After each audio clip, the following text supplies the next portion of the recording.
దేవుడు ఏం అవ్వాలనుకుంటున్నాడో మానవుడికి తెలియదు. మానవ జీవితం ఎలాంటి జీవితమో తెలుసండి? తృప్తి లేని జీవితం. మానవుడి జీవితంలో తృప్తిగా బ్రతికే ఒక రోజు లేదు. ఇప్పుడు అంబానీ ప్రదేశంలోనే కోటేశ్వరుడు అయిపోయాడు కదా, ఇట్లా కూర్చోవచ్చుగా. తృప్తి లేని జీవితానికి ఇంకా ఏదో అవ్వాలి.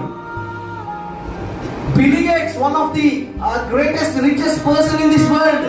బిల్ గేట్స్ అనుకోవచ్చుగా, ఎందుకులే నేను గొప్ప అయిపోయింది కదా, ఇంకెందుకులే అది కూర్చోవచ్చుగా. కూర్చోట్లే, ఇంకా సంపాదిస్తున్నాడు. మానవుడి జీవితానికి ఎక్కడ తృప్తి లేదండి. ఏం చేసినా కానీ ఇంకోటి చేయాలి.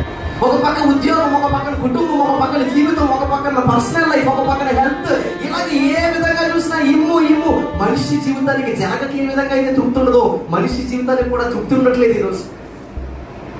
కానీ ఒక మాట చెప్పాలండి, మన జీవితానికి ఒక అర్థం రావాలన్నా, తృప్తి రావాలన్నా మనం ఒక నమ్మకమైన క్రీస్తు బిడ్డలుగా మార్చబడాలి. క్రైస్తవ్యము అనే ముఖం వేసుకుని క్రైస్తవ్యం అనే పేరుతో చాలామంది అయిపోతున్నా కానీ చాలా మందికి జీవితాల్లో తృప్తి లేదండి.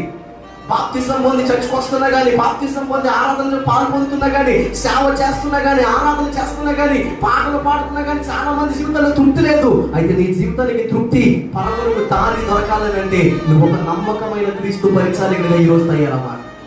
హల్లెలూయా. God is not expecting someone to be Christian. ఆయన క్రైస్తవునిగా మారిపోవడం సమాధానాన్ని కోరుకోవట్లే. ఆయన దేవుడు ఏం కోరుకుంటున్నాడు తెలుసా? ఒక్కొక్క బిడ్డ ఒక్కొక్క నమ్మకమైన క్రీస్తు పరిచారికలుగా కావాలని కోరుకుంటున్నాడు. దేవునికి స్తోత్రం కలుగును గాక.